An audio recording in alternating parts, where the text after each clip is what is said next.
E rieccoci di nuovo insieme, telespettatori di Gold 78, canale 78 in HD del digitale terrestre, per una nuova puntata di Penalty, ovvero tutto il calcio di cui il calcio vero non parla mai. Oggi una puntata importantissima.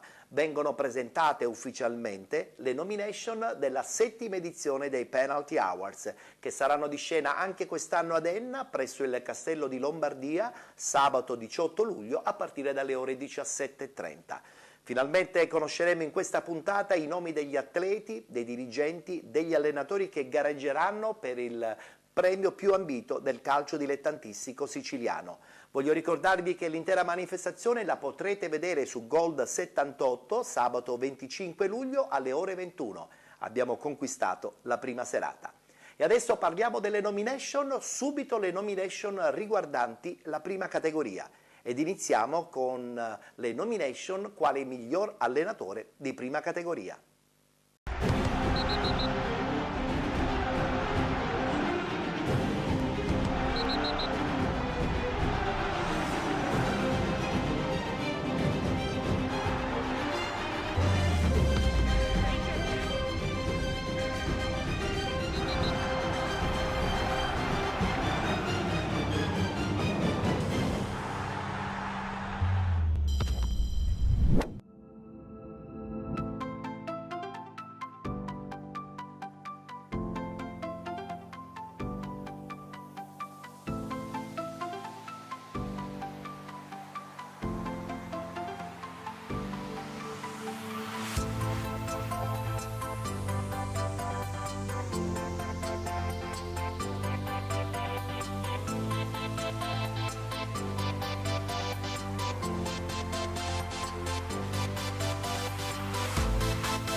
Penalty Awards. Abbiamo dunque conosciuto i primi 3 nomi per quanto riguarda le nomination 2020, erano quelle riguardanti il miglior allenatore in prima categoria. Proseguiamo, siamo sempre in prima categoria e adesso conosciamo le nomination quale miglior giocatore della prima categoria.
Penalty Awards.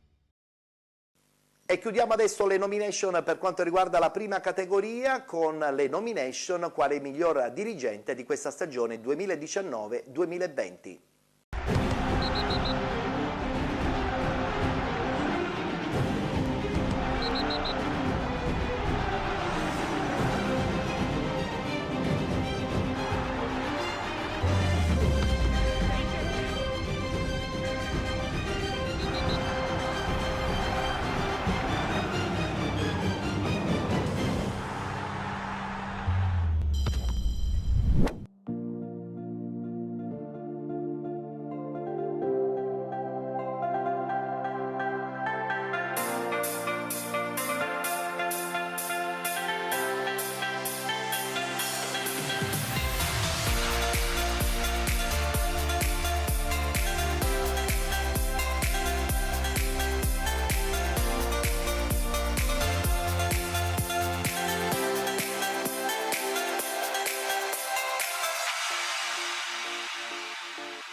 Penalty Awards. Per quanto riguarda questo campionato, come tutti ben sanno, sono soltanto 3 le categorie che gareggeranno ai Penalty Awards, ovvero miglior allenatore, miglior giocatore e miglior dirigente. E adesso voltiamo pagina, parliamo subito del campionato di promozione, subito la nomination quale miglior portiere della stagione.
Penalty Awards.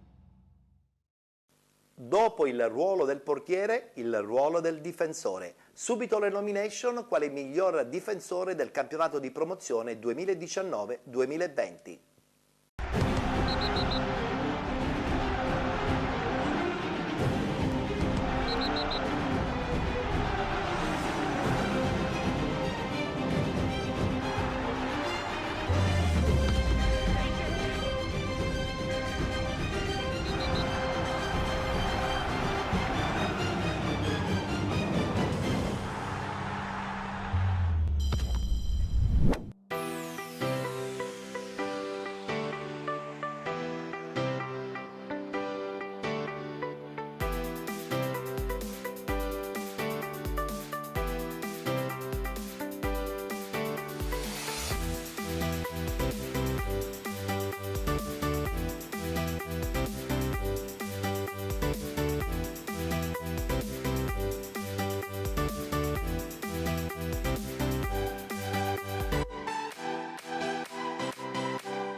Penalty Awards.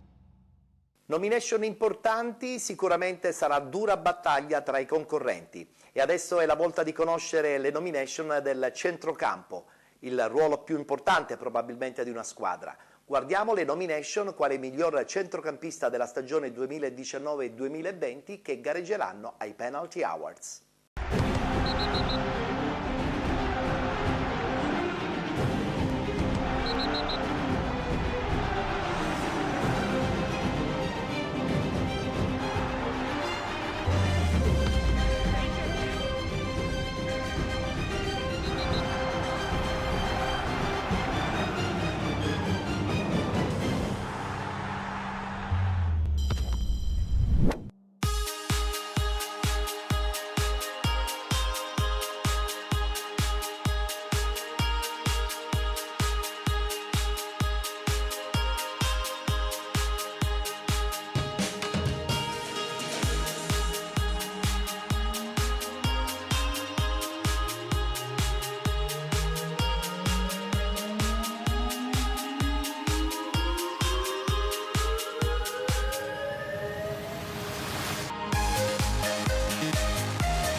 Penalty Awards. Se il centrocampo è il laboratorio di idee di una squadra di calcio, sicuramente il finalizzatore è l'attaccante. Conosciamo subito le nomination quale miglior attaccante della stagione 2019-2020 del campionato di promozione.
Penalty Awards.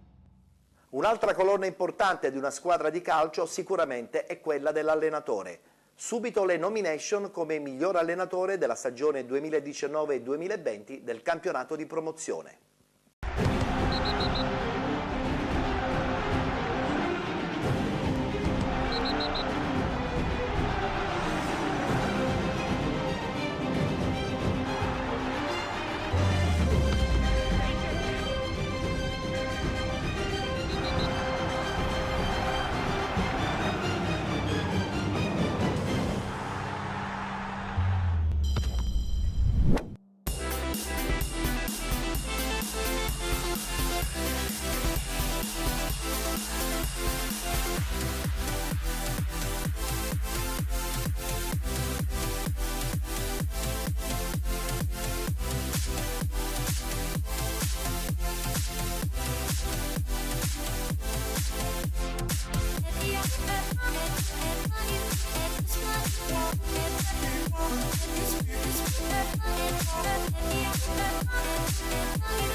Penalty Awards. Saranno dunque i 4 allenatori che hanno vinto i loro rispettivi gironi nel campionato di promozione a battagliare per quanto riguarda la vittoria finale in questa 7ª edizione dei Penalty Awards. Una stagione certamente difficile, interrotta dal dramma Covid-19, ma che comunque ha dato i suoi verdetti finali. E adesso, per chiudere il campionato di promozione, subito le nomination quale miglior dirigente della stagione 2019-2020.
Penalty Awards. Un marchio esclusivo Play Village. Penalty Awards, il grande galà dello sport con la presenza dei più importanti nomi dello sport, dello spettacolo e del giornalismo. Penalty Awards.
Due dirigenti che hanno vinto il loro girone ed una terza nomination che ha invece solo sfiorato la promozione.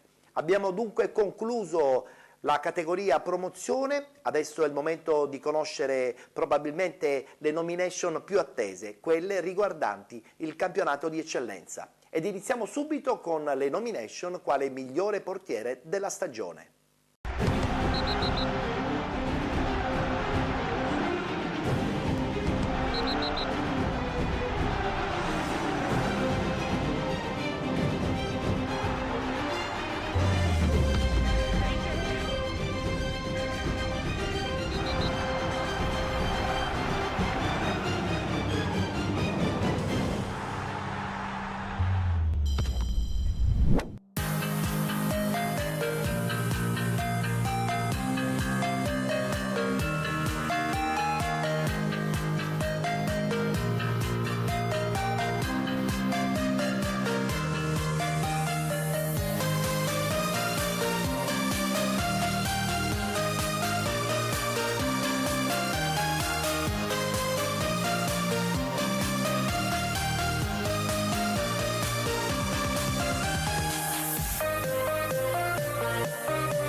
Penalty Awards. Abbiamo dunque conosciuto i 3 che vanno in nomination quale migliore portiere del campionato di eccellenza ai Penalty Awards 2020, di scena ad Enna sabato 18 luglio a partire dalle ore 17:30 presso il Castello di Lombardia. Conosciamo adesso le nomination quale miglior difensore.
Penalty Awards.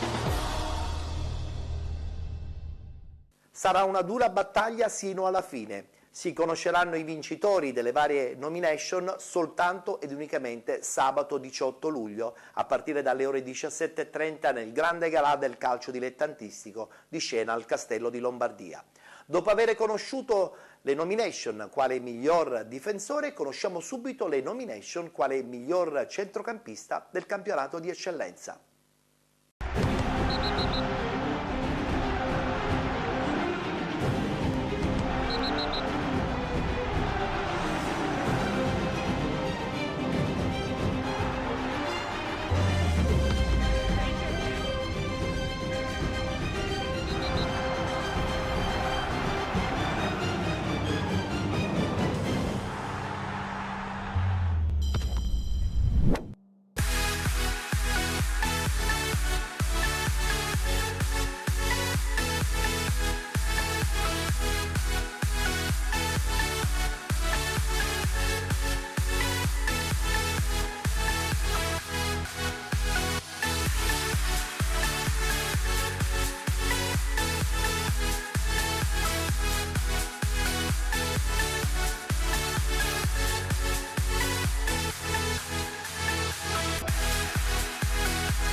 Penalty Awards.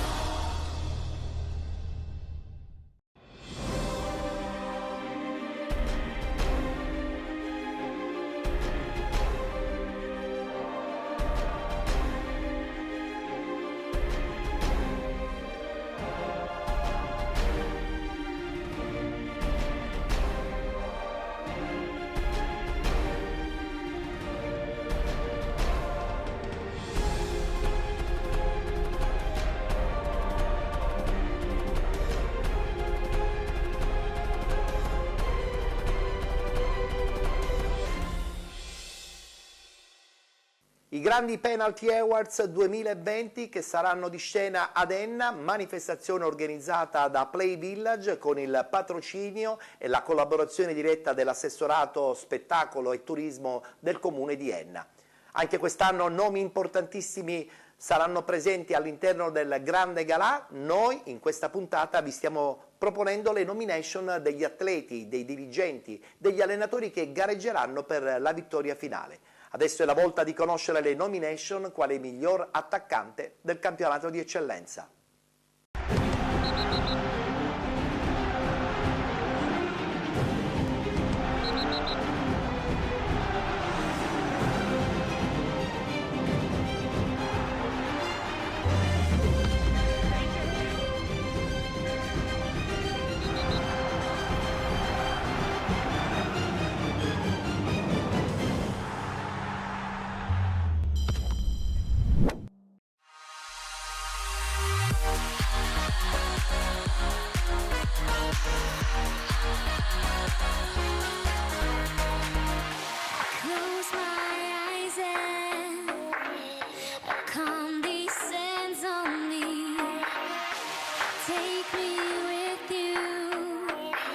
We soar to infinity. We're going at the speed of light. Bring me higher. You lift my feet up from the ground. I wish upon the shooting star that you make me lighter.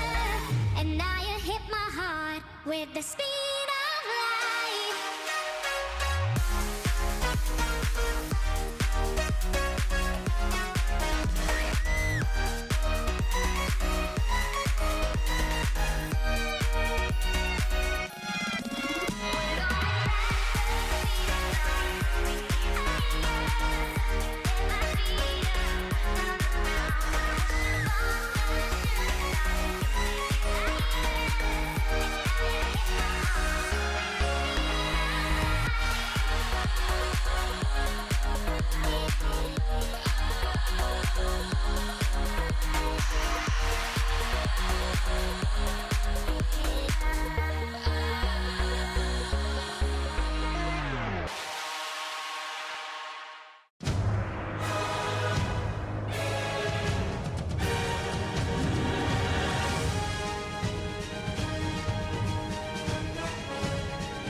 Penalty Awards.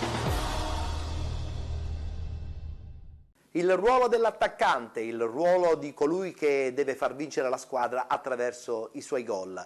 Da lodare sicuramente le 3 nomination per quanto riguarda questa stagione. Sarà veramente dura eleggere il migliore per quanto riguarda questa stagione 2019-2020. E adesso il ruolo dell'allenatore.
Penalty Awards. Chi sarà l'allenatore che vincerà quest'anno i Penalty Awards 2020? Bisogna attendere ancora qualche giorno. Vi ricordo l'appuntamento in scena giorno 18 luglio presso il Castello di Lombardia ad Enna, e poi, se eventualmente avete difficoltà a raggiungerci proprio nel cuore della nostra bella Sicilia, non vi preoccupate, sabato 25 in prima serata, sabato 25 luglio alle ore 21, avrete modo di vedere il grande galà del calcio dilettantistico siciliano. E chiudiamo a questo punto le nomination presentando il ruolo del dirigente.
Penalty Awards.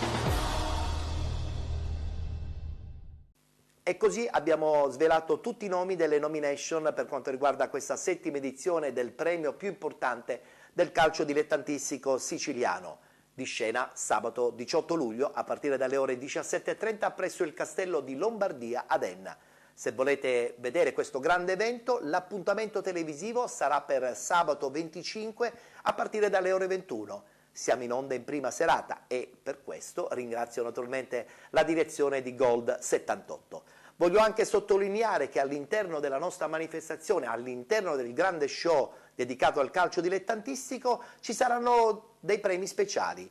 Il premio stampa, il premio Un uomo per lo sport, il premio alla carriera, il premio personaggio TV e poi anche quest'anno il premio Team Awards, ovvero la squadra, il team che si è particolarmente distinto in questa ultima stagione, e vi anticipo che questa volta sarà una squadra molto ma molto speciale.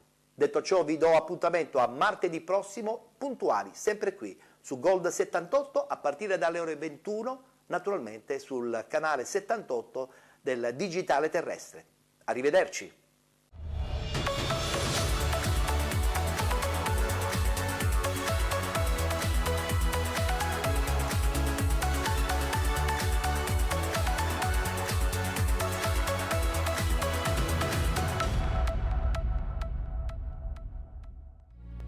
Lili e lui,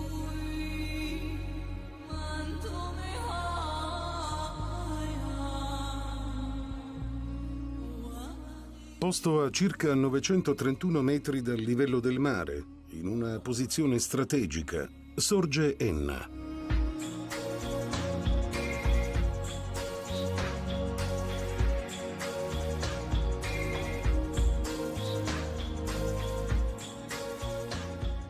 Comune storico di circa 30.000 abitanti, famoso per essere il capoluogo di provincia più alto d'Italia.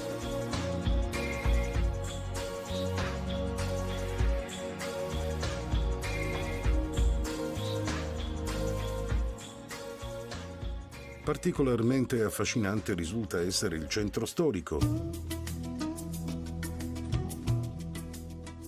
che tra vicoli, stradine che si alternano, rendono unico e inimitabile questo luogo intriso di storia.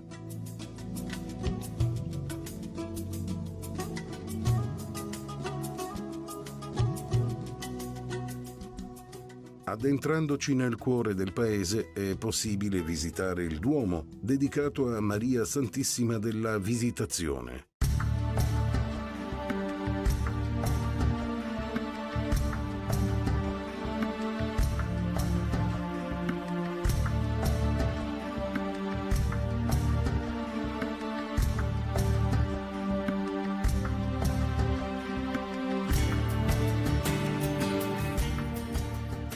Il Duomo di Enna è formato da 3 navate e tutte e 3 culminano in una abside.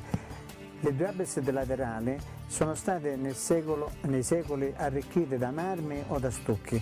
Una è stata riportata a primitivo splendore gotico, l'altra invece è rimasta arricchita dai marmi del Settecento ed è chiamata appunto la Cappella dei Marmi. È lì che è conservata la statua della Madonna della Visitazione. Il Duomo di Enna si distingue per dei soffitti lignei che sono molto pregevoli. Uno è della fine del Cinquecento e l'altro è del Seicento, quello del transetto. Inoltre possiede un artistico organo, una vara opercolo della Madonna fatto da Scipione di Guido verso la metà del Seicento, lo stesso artista che era napoletano che ha infatti gli stalli del coro che si trova nell'abside centrale.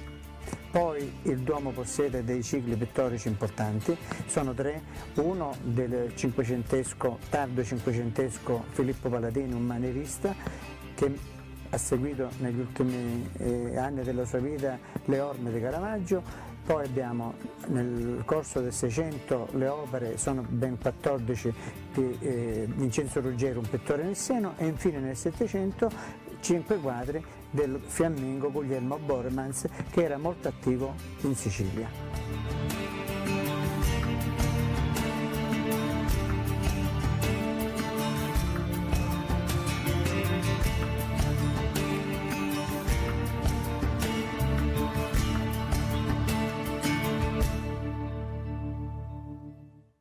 Alle sommità del paese, quasi a sovrastare e difendere il borgo, si erge lo splendido castello di Lombardia, che ospita il teatro più vicino alle stelle.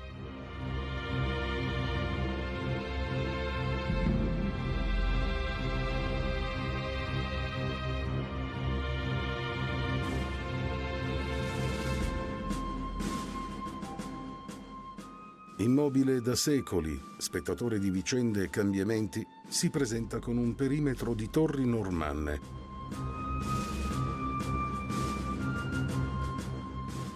Tra le torri, perfettamente conservata è quella pisana, che suscita sicurezza, protezione e un senso di pienezza.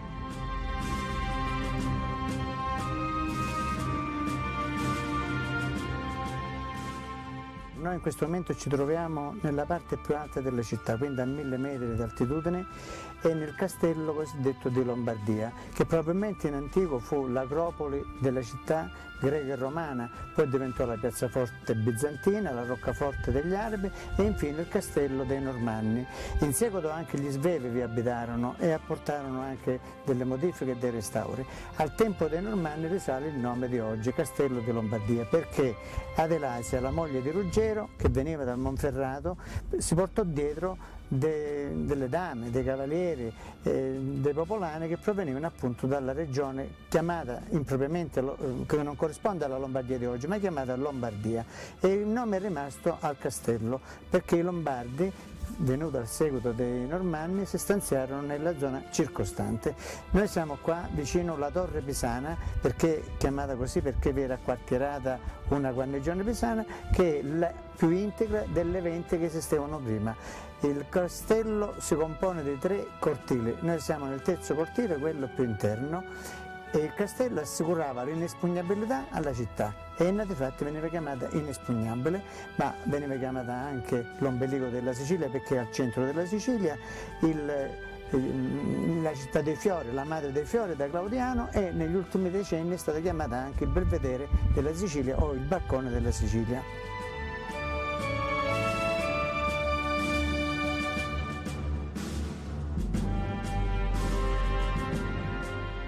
Il cammino monumentale termina con la visita all'imponente e austera torre di Federico II risalente al XIII secolo.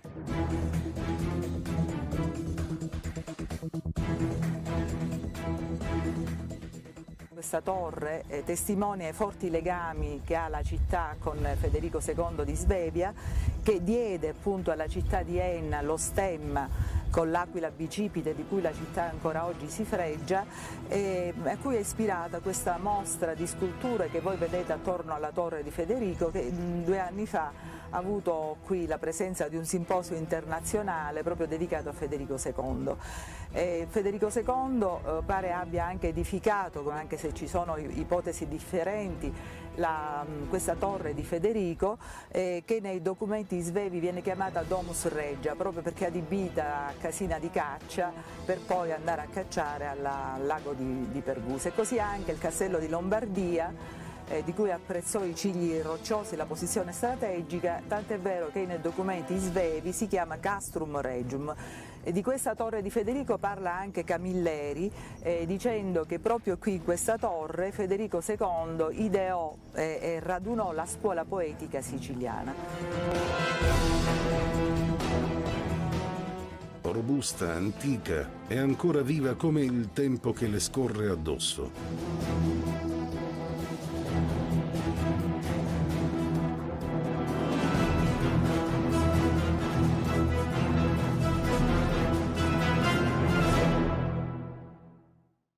Nel calendario degli eventi religiosi importanti risultano essere i riti della Settimana Santa Ennese, che ogni anno registrano in città numerose presenze provenienti da ogni parte del mondo.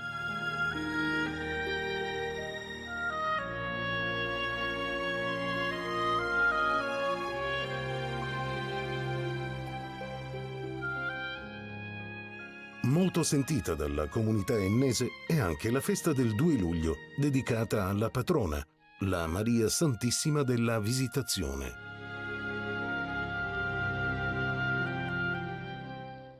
La festa si sovrappone agli antichi culti cerealia in onore della dea Cerere, per il ringraziamento ai raccolti.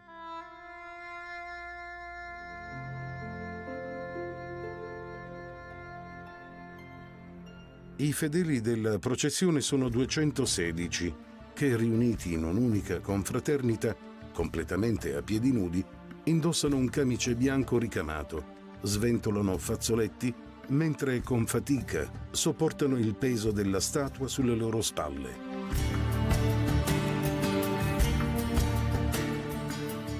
La statua della Madonna, coperta da un prezioso drappo dorato, lascia il Duomo per recarsi nella chiesa di Montesalvo, dove, dopo essersi fermata per 15 giorni, nella domenica della cosiddetta Madonna Ammontata, fa ritorno presso il Duomo.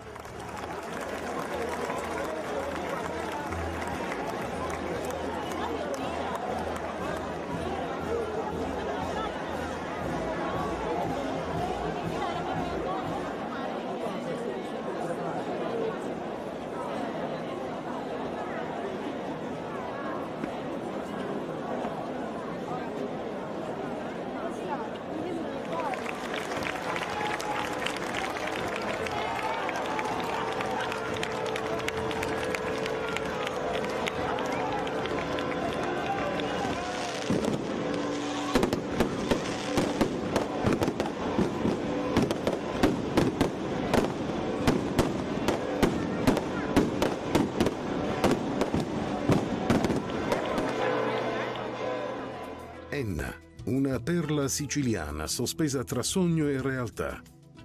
Una terra tutta da scoprire e da amare.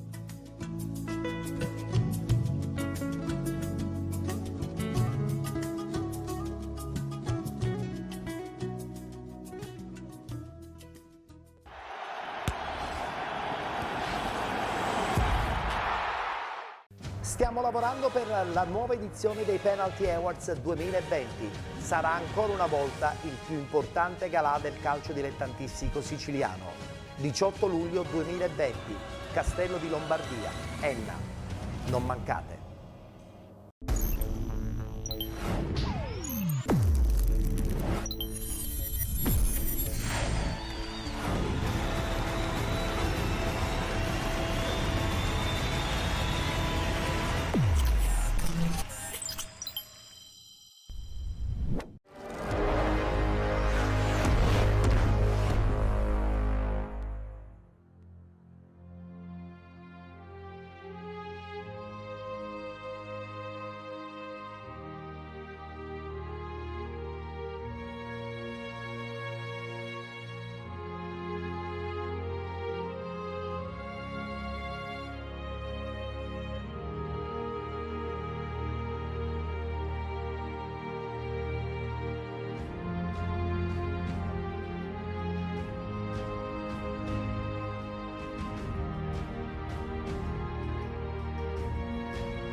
Conti, il suo gol ha deciso la partita, una partita che sentivate moltissimo.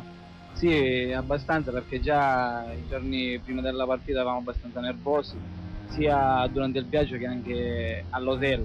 Sicuramente la sensazione più bella è stata quella della finale, ma tutto è stato un susseguirsi quegli anni di emozioni e di cose belle. Però, come si suol dire, la ciliegina sulla torta è stata la finale. Ho avuto la fortuna di fare quel gol, ma d'altronde devo ringraziare tutti i miei compagni che hanno contribuito a quella vittoria, perché arrivare in finale in Coppa Italia non è una cosa semplice.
È stato sempre la mia intenzione riunire un po' tutti questi giocatori ex della Vanosa, anche perché ci è legato in quegli anni un'amicizia abbastanza profonda.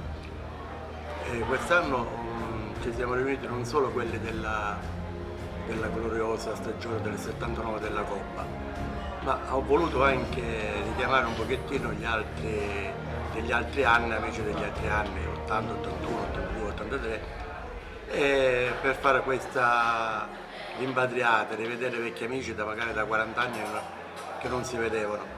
È una gioia immensa che ripaga tutti i sacrifici che ho fatto per poter riunire in queste giornate fare questo evento.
Per me è stato più di un allenatore, per me è stato un padre, perché ci univa un rapporto bellissimo.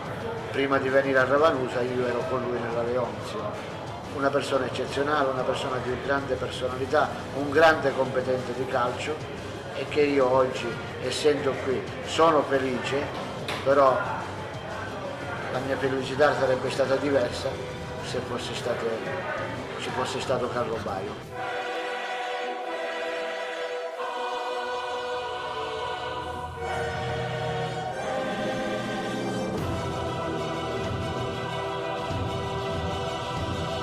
I ricordi del passato fanno tanto piacere, appunto, rincontrarsi, ma particolarmente per me che in quella fase del Ravanusa, della Coppa Italia, sono stato l'unico locale insieme anche a Piero Carmina, ed essere anche, diciamo, titolare di quella squadra nella finale della Coppa Italia di cui abbiamo vinto, per me sicuramente è stato un onore essere tra quelli di quella famosa squadra e di quel risultato storico. Sicuramente rincontrarci con questi amici del calcio e della vita, sia quelli della Coppa Italia e anche successivi alla Coppa Italia, è stato veramente un piacere. Sono veramente felicissimo di questa giornata. Però ricordarci anche dei trionfi o delle partite, delle cose, diventa un fatto prettamente puerile.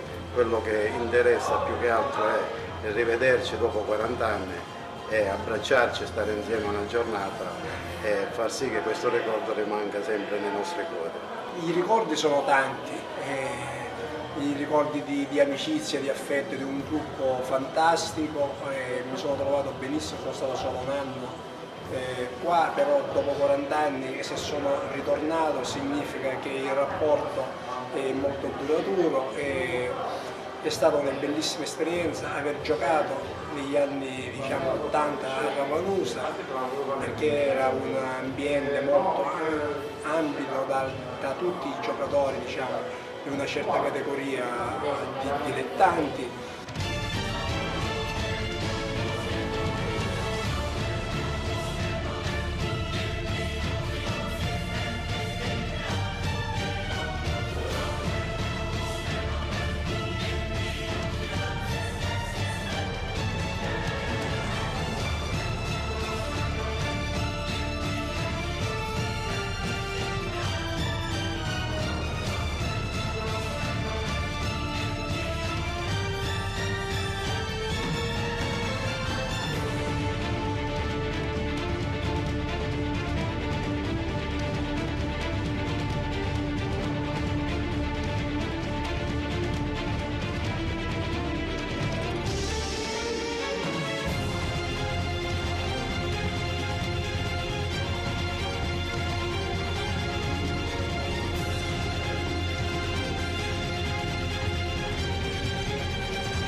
Franco Baresi e Filippo Galli, pilastri del vecchio Milan, per l'ultimo saluto a Pierino Prati, ex centravanti rossonero scomparso all'età di 73 anni.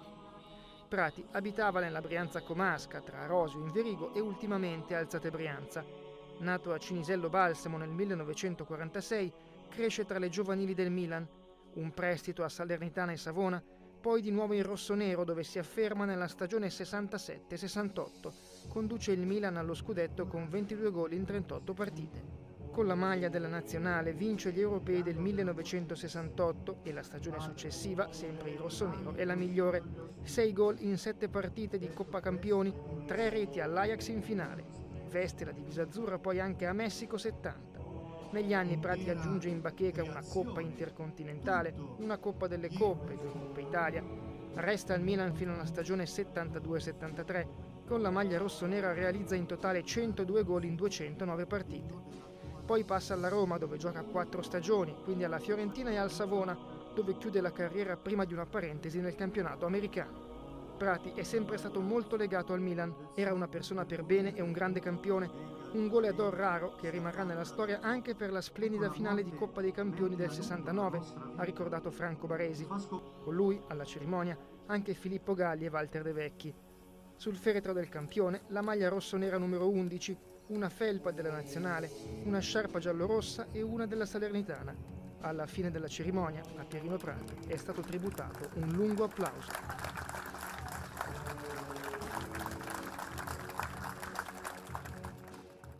Sicuramente una mancanza inaspettata, insomma, quello che è stato per noi, per il Milan, per la società, per i tifosi. Una persona veramente a modo, ho avuto il piacere di conoscerlo, non ci ho mai giocato insieme, ma l'ho apprezzato per quello che faceva dopo, quello che ha sempre fatto verso i giovani, per la sua disponibilità, per la sua umiltà, veramente era una persona per bene. Oltre che un grande campione, il Milan lo ricorda veramente con grande affetto. Rimarrà sempre nella storia per quello che ha fatto al Milan, per i gol che ha fatto gioire tantissima gente. Nella finale di Coppa Campioni lo conosciamo tutti e quindi è la storia. Credo che pochi abbiano fatto 3 gol in una finale, quindi lui rimarrà sempre ricordato come campione e anche come persona. Io credo che un goleador come lui sia difficile da trovare e quello che ha fatto negli anni credo che abbia dimostrato tutto il suo valore. Ripeto, un campione in campo e fuori. No. Quello che noi diciamo è quando facciamo la professione di fede, nel credo è che pronunciamo alla domenica quando partecipiamo alla Santa Messa.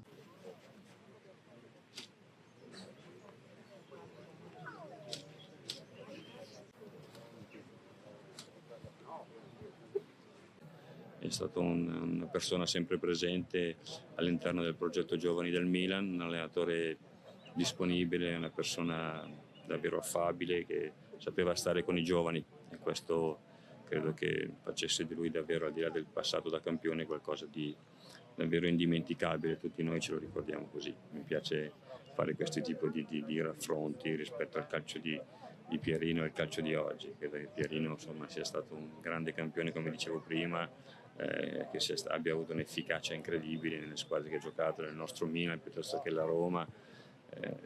Tutti lo ricordiamo davvero come il bomber per eccellenza e sicuramente lascia tristi perché perdiamo 2 grandi campioni, ma come ho detto prima vale anche per Corso, Manuelino Corso, che ho avuto la fortuna di conoscere.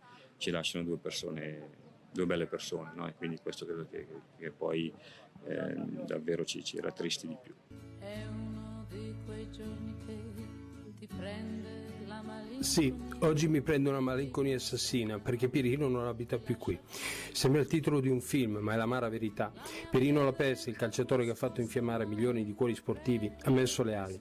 Il paradiso ha chiamato, lui con la solita generosità che lo ha sempre contraddistinto è andato. Classe 1946, quando arriva al Milan un giovane campione, il Milan ne riconosce le qualità e decide di mandarlo a farsi le ossa nelle serie minori, Salernitana e Savona. Quando ritorna alla base per Nereo Rocco è pronto. Alla prima stagione da titolare vince tutto, scudetto, Coppa delle Coppe e classifica dei cannonieri.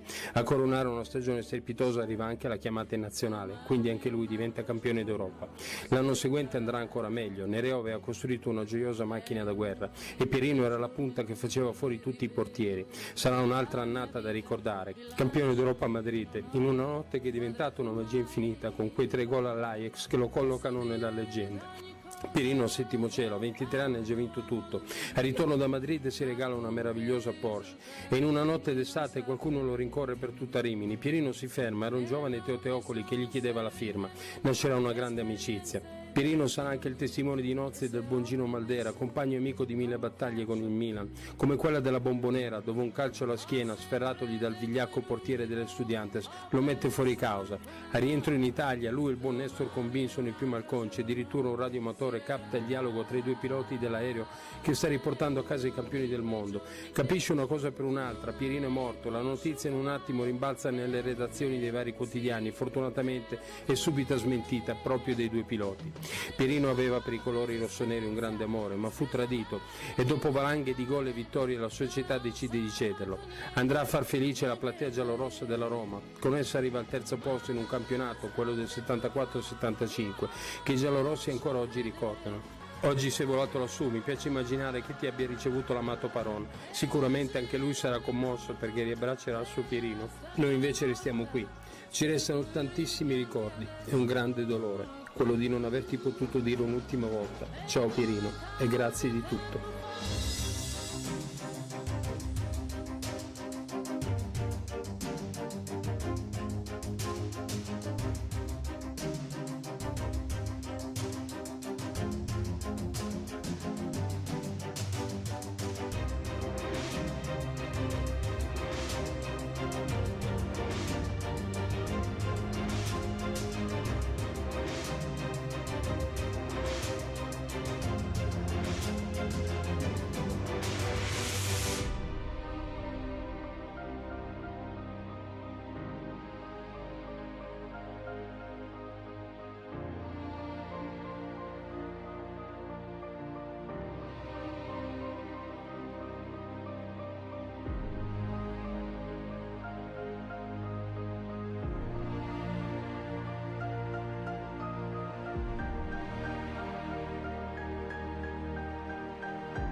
In una squadra ognuno ha le proprie responsabilità. Io non credo che le mie siano soltanto quelle di far gol. Io cerco di fare tutto quello che può essere utile alla squadra e se riesco anche di segnare. Io credo che anche se non segno io c'è qualche mio compagno che segna al mio posto. Attende Prati che avanzi Lodetti e sulla sinistra è andato Sormani. Salta molto bene Sormani. Kulshov, Sormani, traversone, colpo di testa di Prati ed è gol. Prati ha portato in vantaggio il Milan.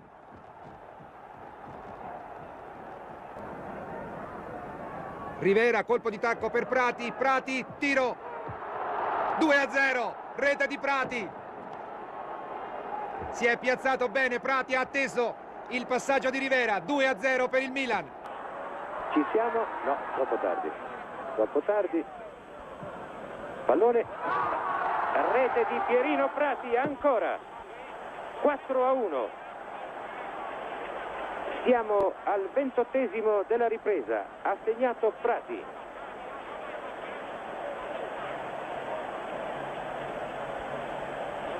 Riceve felicitazioni Rivera, ci ha fatto un magnifico scatto in avanti e riceve Prati che dopo la posizione troppo angolata di Rivera ha potuto portare a 4 i punti per il Milan.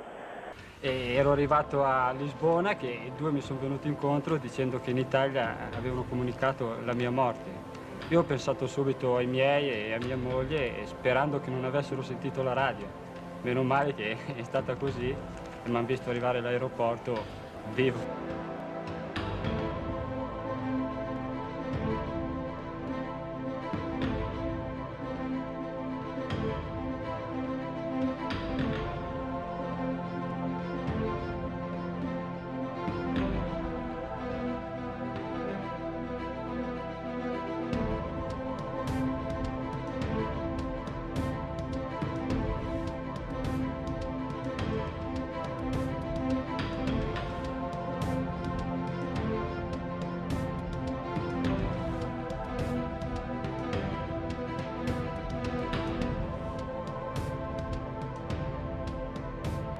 No, Pierino è il mio nome di battesimo e poi perché nel primo anno di Serie A ho avuto la fortuna di risolvere delle partite nel finale e allora dicevano che ero come un bambino dispettoso, che faceva i dispetti, aspettavo all'ultimo per poter castigare la squadra. Ecco. Me l'hanno dato i giornalisti, l'hanno trovato, me l'hanno appiccicato addosso loro. Io ho avuto la fortuna di giocare con Rivera, ma può anche darsi che in quel momento sia stata la sua fortuna. Io ero bravo a farmi vedere nel momento giusto, lui era bravo a darmela quando io mi facevo vedere dal momento giusto. Con Rivera si è raggiunto il massimo proprio della fusione di due giocatori che si sono capiti nel modo di stare in campo e che ha fruttato parecchio sia uno che l'altro.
Prati, uno che naturalmente non ha bisogno di presentazioni, con la maglia del Milan lo ricordiamo, uno scudetto, una Coppa dei Campioni, 2 Coppe delle Coppe, una Coppa intercontinentale, poi in campo europeo con la nazionale un titolo di campione d'Europa nel 68 e un titolo di capocannoniere, quindi Pierino, a guardarsi indietro, credo dei ricordi meravigliosi.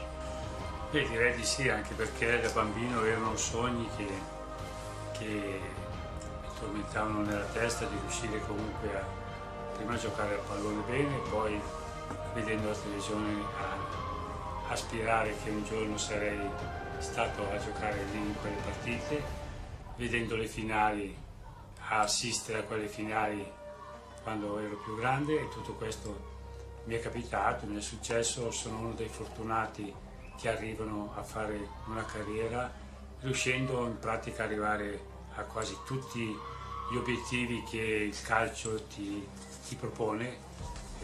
Di tutto difatti mi manca solo il mondiale, essendo stato presente in quella famosa nazionale dove perse col Brasile nel 70 a Città del Messico. Ecco, è l'unica cosa che sicuramente manca nello spazio del mio cuore, che era occupato di tutte le altre.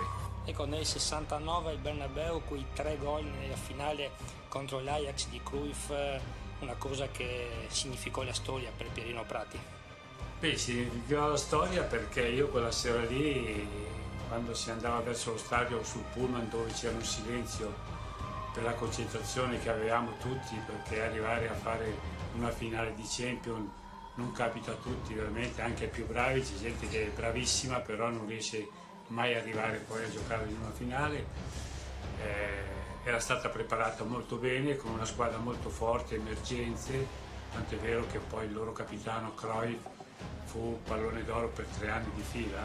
Però quella sera io dovevo fare qualcosa di eccezionale, perché era un evento talmente importante che per uno che faceva il mio mestiere, cioè il centroavanti, che di solito deve fare gol, quella sera il gol per me era la cosa più importante di quella partita. Addirittura poi riuscì in una serata magica a farne 3, rimanendo ancora tuttora l'unico italiano a aver fatto 3 gol in una finale. Dunque il massimo, credo che sia stato veramente molto fortunato, e aver giocato con dei compagni molto bravi. 1963 UEFA European Champion Clubs Cup winners AC Milan took control of the 1969 final against Ajax. At 3-1 up, Pierino Prati, already with 2 goals to his name, scored a third for the Serie A title holders. AC Milan captain Gianni Rivera was instrumental in the move. He'd rounded Ajax keeper Gerrit Bals, but with the Ajax defence barring his way, he chipped the ball to Prati, who headed in. It had been a creative and attacking performance from the Italians. 4-1 the final score, and a comprehensive victory for AC Milan, who were crowned champions for a second time and who had proved that they were the best team in Europe by some distance.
se ne va una pietra miliare per il calcio italiano, quel calcio di un tempo, quel calcio che non c'è più. È morto Pietro Anastasi, aveva 71 anni, si è spento venerdì dopo una lunga malattia che non gli ha lasciato scampo. Indubbiamente Anastasi è stato uno dei migliori attaccanti degli anni 70. Siciliano di nascita, era brevilineo ma esplosivo e molto bravo anche in acrobazia. Esplose nel Varese nella seconda metà degli anni 60, attirando le attenzioni dei migliori club italiani. La spuntò la Juventus nel 68, strappandolo all'Inter, e su di lui investì 650 milioni, cifra notevole all'epoca. Il rapporto con la signora durerà 8 stagioni arricchite da 3 scudetti, ma si logorerà nella parte finale, tanto che la società lo scambia con Roberto Buoninsegna nell'estate del 76. Sull'asse Juve-Inter si concretizzano operazioni di mercato che riempie le prime pagine dell'epoca. Anastasi non ripete i fasti bianconeri all'Inter, ma alza comunque la Coppa Italia del 78 prima di chiudere la carriera appunto tra Ascoli e Lugano. Campione europeo con l'Italia nel 68, in azzurro ha collezionato 25 presenze e 8 reti in nazionale. Dopo il ritiro è stato allenatore delle giovanili per un breve periodo e poi commentatore televisivo. Anastasi, rete splendida, rete di Anastasi meravigliosa. Un passaggio di De Sisti e Anastasi ha raddoppiato. Fantastico il tiro al volo di Anastasi, 32esimo del primo tempo. Italia 2, Jugoslavia 0, ha raddoppiato Anastasi. Guardate il tiro al volo di Anastasi, splendido, imprendibile. Il 7 aprile del 1948 nasce a Catania Pietro Anastasi, uno dei protagonisti del trionfo azzurro agli europei del 68. È suo infatti il gol del 2-0 nella finalissima contro la Jugoslavia, che consente alla nazionale italiana di conquistare il primo ed unico titolo europeo della storia. Un gol che arriva esattamente 2 giorni dopo il suo debutto con la maglia azzurra. Ribattezzato dai tifosi della Juventus il Pelé bianco, il centravanti siciliano non è però assistito dalla buona sorte in occasione dei mondiali. Dopo aver saltato la rassegna intercontinentale del 70 per un banale infortunio, partecipa anche alla sfortunata spedizione italiana nella Coppa del Mondo in Germania, lasciando comunque il segno nel primo match contro Haiti. Dopo aver totalizzato 8 reti e 25 presenze, il 26 ottobre del 1975 disputa la sua ultima partita con la maglia azzurra, quella maglia che senza dubbio gli ha probabilmente regalato la gioia più grande della sua carriera professionistica.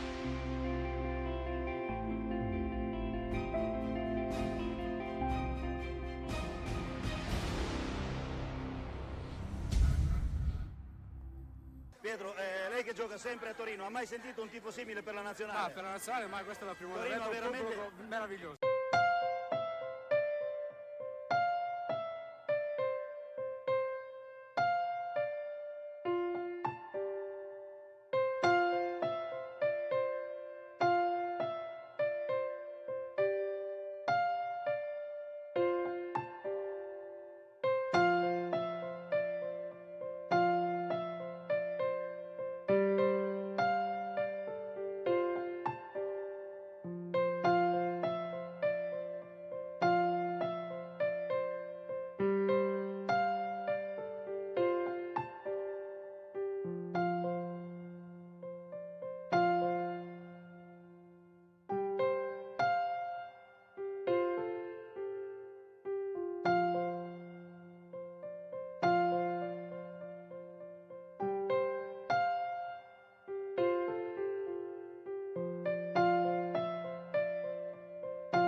dimostrare al più presto il mio talento in campo, di ondare questa maglia.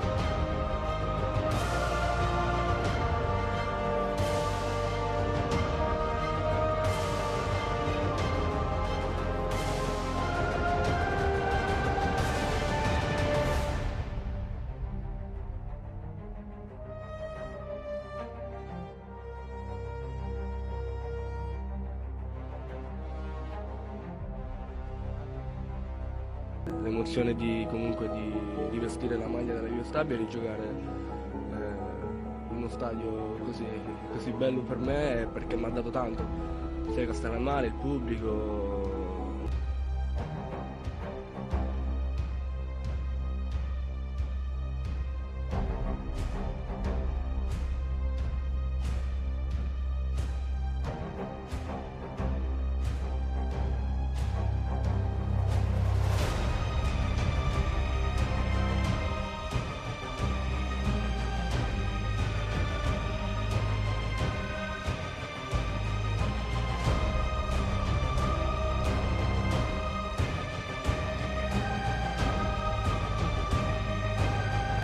È normale che l'attaccamento alla maglia è una cosa, essere una bandiera è tutt'altro. Ho voluto la Juve Stabia perché comunque so di stare bene qui e soprattutto di dare una mano in più alla squadra e al mister.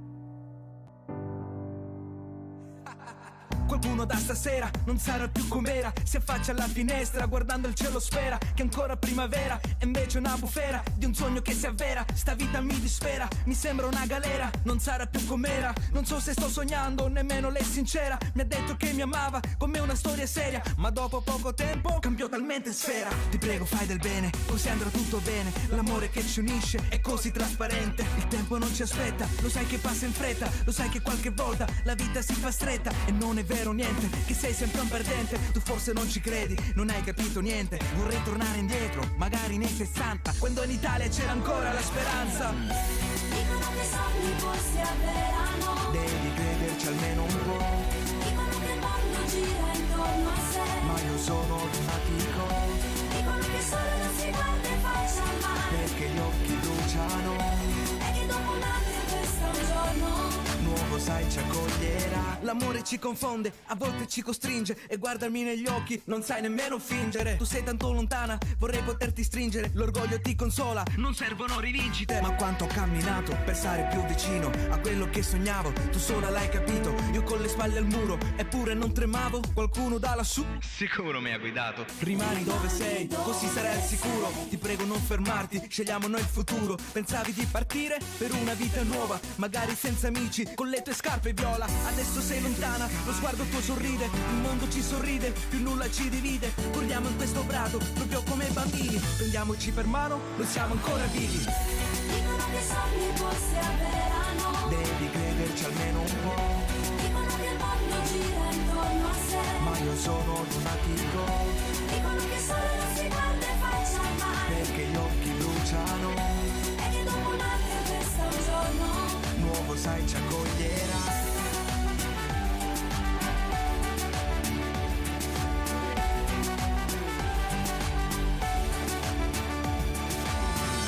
dicono che sogni forse avverano, Devi crederci almeno un po', dicono che il mondo gira intorno a sé, ma io sono lunatico, dicono che solo non si guarda in faccia mai, perché gli occhi bruciano. e che dopo un anno questo è un giorno Nuovo sai ci accoglierà.